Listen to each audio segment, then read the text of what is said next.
आज ही Doubtnut app download करें। Doubtnut पर होगा अब आपके सभी मैथ्स, केमिस्ट्री, फिजिक्स और बायोलॉजी डाउट्स का सफाया। बस अपने क्वेश्चन की फोटो खींचो, उसे क्रॉप करो और तुरंत वीडियो सोल्यूशन पाओ। Download now. Hello guys, so let us solve the given problem. क्या दिया? कार ट्रेवलिंग स्पीड दिया है 63 kilometre per hour, hits a bridge abutment. और जैसे ब्रिज अप्यूटमेंट को हिट करती है कार, तो होता क्या है कि पैसेंजर अपनी सेफ्टी के लिए इन्फ्लेटेड एयरबैग ओपन करता है। और कार अगर हिट करती है तो हिट करने के चक्कर में कार 65 सेंटीमीटर मूव कर जाती है आगे। बट जैसे वो इन्फ्लेटेड एयरबैग को खोलता है तो जिसकी वजह से कार थोड़ी ही टाइम पे रेस्ट में आ जाती है।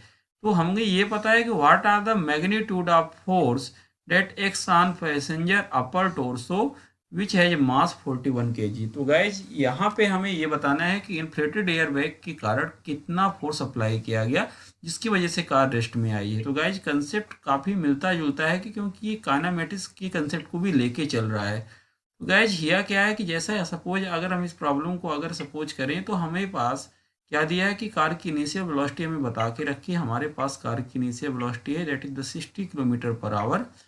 और कार के पास एक इनिशियल डिस्प्लेसमेंट है आफ्टर हिटिंग द ब्रिज। कितना डिस्प्लेसमेंट दिया है कार का अगर फॉरवर्ड डायरेक्शन में कंसीडर करें डेट इज द 65 सेंटीमीटर। और अगर हम इसको मीटर में कन्वर्ट कर दें दैट इज द 0.65 मीटर। और given data kilometre per our में है तो इसको भी हम मीटर पर सेकेंड में लिख सकते हैं डेट इज द मीटर पर सेकेंड। यहाँ पे हम सिर्फ मैग्नीट्यूड लिख रहे हैं गाइस, तो हमने यहाँ पे डिस्प्लेसमेंट का सिर्फ मैग्नीट्यूड लिखा है। तो गाइस अगर हमें इनिशियल वेलोसिटी दिया है, डिस्प्लेसमेंट दिया और फाइनल वेलोसिटी हमें पता है कि रेस्ट में आएगी तो जीरो होने वाली है। तो हमें पता है गाइज अगर फाइनल वेलोसिटी जीरो हो रही है और हम इसका एक सिंपल सा रफली डायग्राम ड्रॉ करें तो प्रॉब्लम क्या हो रहा है एक्चुअली में वो हमें ज़्यादा अच्छे से समझ में आएगा। तो हमारे पास कार है, कार की इनिशियल स्पीड दी है और कार जैसे ही हिट करती है, सपोज हम रफली एक एम्ब्यूटमेंट बताए, कार जाके यहाँ पे हिट की और हिट करने के बाद कार ने कोई डिस्टेंस कवर किया, वो डिस्टेंस हमें दे के रखी है। और वो डिस्टेंस हमें कितनी दे के रखी है that is given in the problem 0.6 metre. और कार की फाइनल वेलोसिटी क्या हो गई? जीरो हो गई। तो गाइज अगर यहाँ पे हमें एयर बैग के द्वारा जो एक्सीलरेशन अप्लाई किया गया है कार को रोकने के लिए, उसको हम रिटार्डेशन भी बोल सकते हैं। उस एक्सीलरेशन की वैल्यू अगर हम यहाँ पे फाइंड आउट कर पाएँ तो हम क्या लिखेंगे? हमें पता है कि कार के एयर बैग ने जो एक्सीलरेशन अप्लाई किया होगा गाइज वो कांस्टेंट होगा। और अगर एक्सीलरेशन कांस्टेंट होगा तो हम बता सकते हैं कि यहाँ पे मोशन की जो थर्ड इक्वेशन होती है v square plus u square plus 2as। Because acceleration constant है तो इस इक्वेशन को हम अप्लाई करेंगे। और इसी इक्वेशन को हम क्यों अप्लाई करेंगे? क्योंकि हमें डाटा वी यू और ए एस दिए हैं। फाइनल वेलोसिटी जीरो है कार की। और इनिशियल वेलोसिटी की बात करें that can be given as 63 into 5/18 square. और एक्सीलरेशन की बात करेंगे आइए, तो एक्सीलरेशन हमें फाइंड आउट करना है।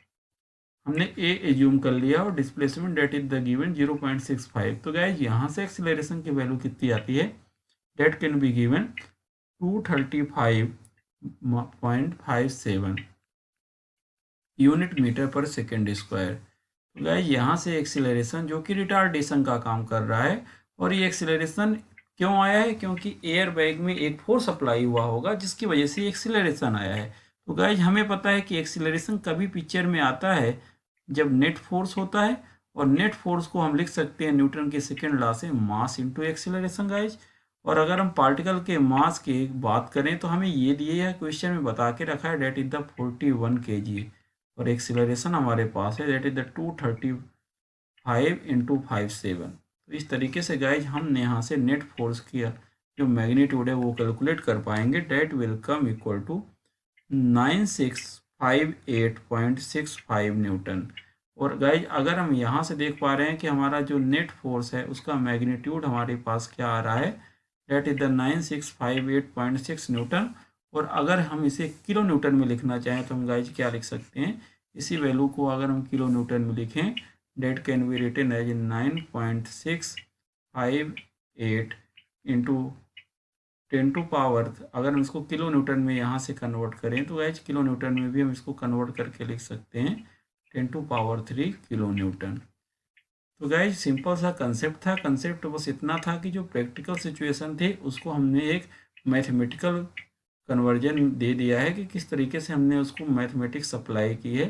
फिजिक्स, यहाँ पे फिजिक्स बस इतनी थी कि प्रैक्टिकल प्रॉब्लम में हो क्या रहा था कि बॉडी जा रही थी और इस ब्रिज से टकरा रही थी, और यहाँ से, इसको हमने ब्रिज बोला है, ब्रिज से टकराने के बाद उसका डिस्प्लेसमेंट हो रहा था, ये हमने डिस्प्लेसमेंट एज्यूम किया था।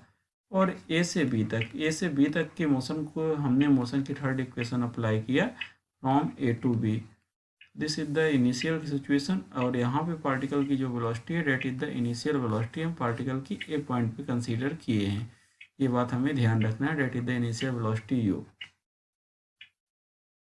क्लास 6 से 12 से लेके नीट, IIT, जेई मेंस और एडवांस के लेवल तक 10 मिलियन से ज़्यादा स्टूडेंट्स का भरोसा। आज ही डाउनलोड करें डाउटनेट ऐप या व्हाट्सएप कीजिए अपने डाउट्स 8400 400 400 पर।